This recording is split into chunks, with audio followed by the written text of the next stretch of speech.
decided, after looking, of course, across the entirety of the stash, that for the next build, we're going to go back to one of my earliest modeling passions, namely Star Trek. In this case, we're going to be working on the Moebius models USS Franklin from Star Trek Beyond. This one's in 1/350th scale, but the ship is still not, really huge at that size. It's got a good assortment of parts. Should be a pretty straightforward build. I mean, you've even got clear parts to back the open windows. My only real complaint with the way the kit itself is laid out comes from the decal sheet and the main hull. As you can see, they actually engraved the name and registry in the saucer. There are no decals for the name and registry there. Those have to be painted the way this is set up. Now, that's a minor niggle. It's more than made up for by all of the detail that is packed into this kit.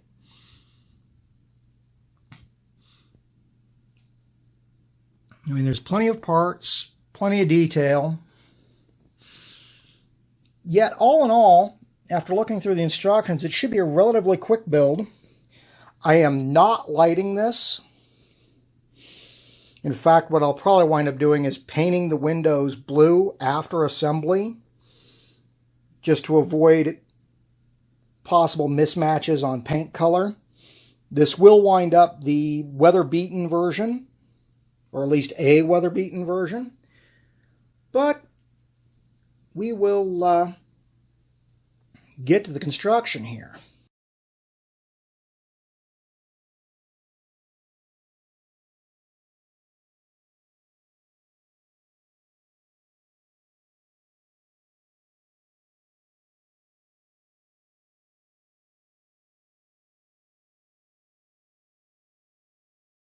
All right, little progress update.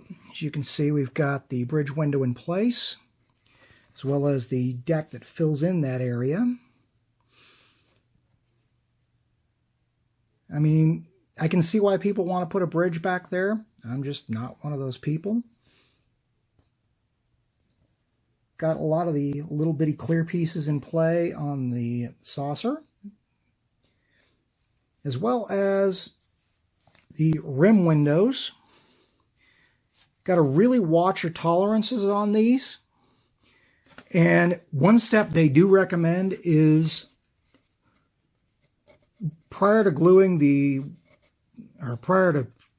the outside pieces on, glue the clear pieces into the solid pieces prior to taking the solid pieces off the sprue.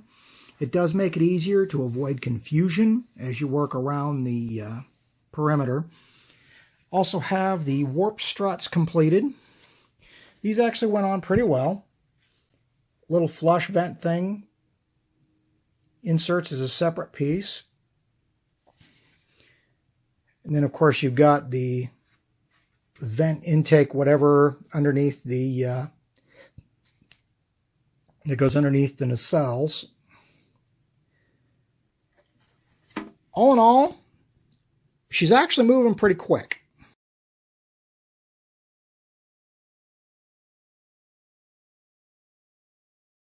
All right, construction moving right along on this thing. At this point, the upper hull has been joined to the lower hull. Booms are done. As you can see, there is some fairly nasty seamage along the join. Mostly pointed out to those who are going to build this thing with lights.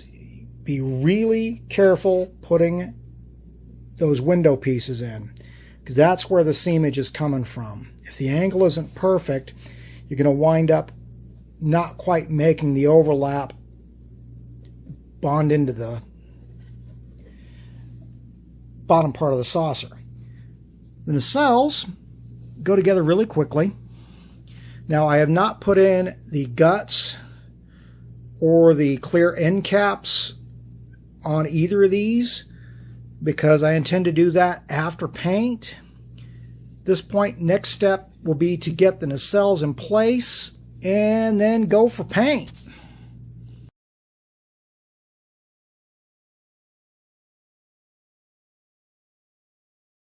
As you can see, we have the nacelles in place. I haven't actually glued them on, but they're on really well. And as you can make out, there's not really a seam issue there. And there's a good 1/4 inch tab sticking into the nacelle proper. So at this point, USS Franklin is ready to go for primer at least.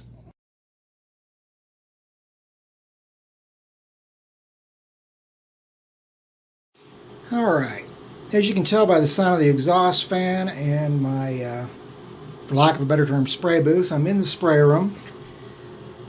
What we've got here, or will have once the nice glossy coat dies down, it becomes the flat black that I was using as the primer, will be a nice black starship. Doing this primarily to give us a base for the shadows, to make it a little easier when the time comes for the color coat.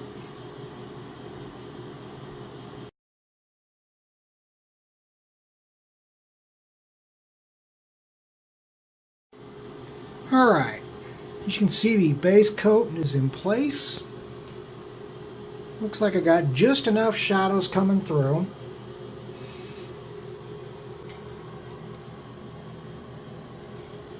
What I've used is Tester's Diamond Dust lacquer, which I discovered today was actually made by Rust-Oleum. So, just a little something you learn. As you can see, the windows will need to be picked out. The detail is still holding up nice and crisp. Obviously, you've still got the seam issues, but at this point, it's about time to start doing detail paint and markings.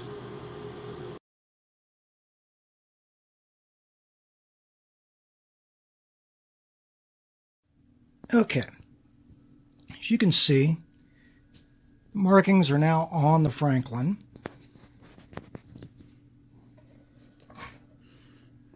Both on top and on the bottoms of the nacelles and the hull. Now, of course, decals are provided for the red banding there, the markings there, and the ones on the bottom of the hull. These are, of course, engraved into the saucer. A move I still question, but that's the way the kit's set up. So what I've done is I've gone in, excuse the shaky cam, with a fine tip Sharpie and filled these in. The red striping back here, as well as on the tops of the nacelles, is from, well, a red Sharpie. It was just easier than trying to mask it and paint it. At this stage, I still haven't put in the domes yet because those are going to wait till after I get the weathering done. This stage, it's ready to be sealed again and weathered.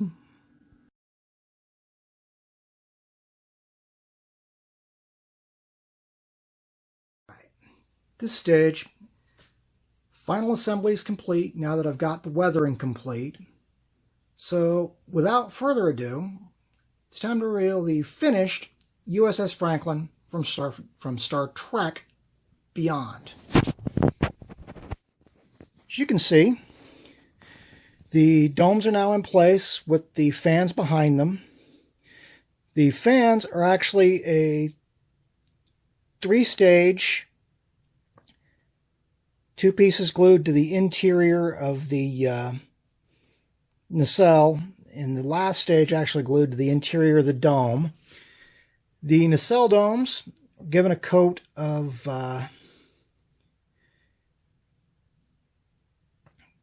tester's teak wash, actually. The rear domes is a hickory wash with a white look into it. Now, one thing I'd like to point out here is I did make a mistake. The instructions lead you to believe that the domes should be inserted from, or should be placed from outside.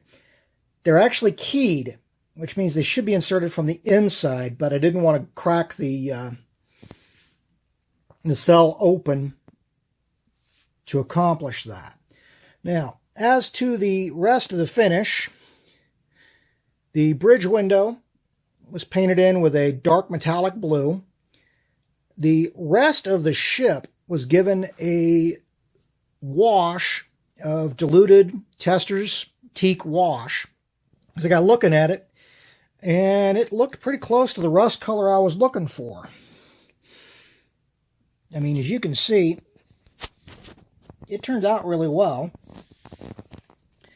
It's currently on the kit base, which is kind of unusual in its setup, in that rather than having a pole going up into the ship, the ship actually sits in a U shape that actually fits pretty close to the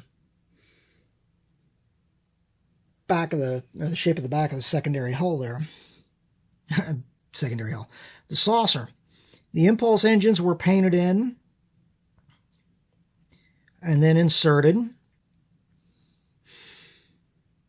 As you can see, all in all,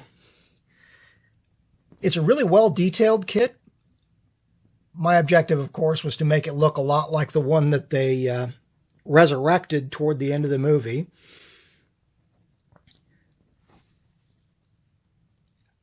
I didn't go in and pick out the windows because, to be honest, this effect was good enough for me.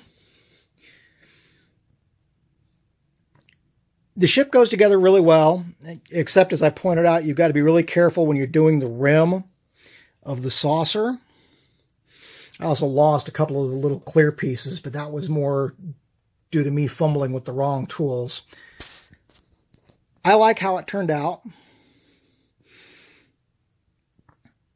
And it does look really sharp finished. I'm going to stick some stills at the end of this, and thank you all for watching.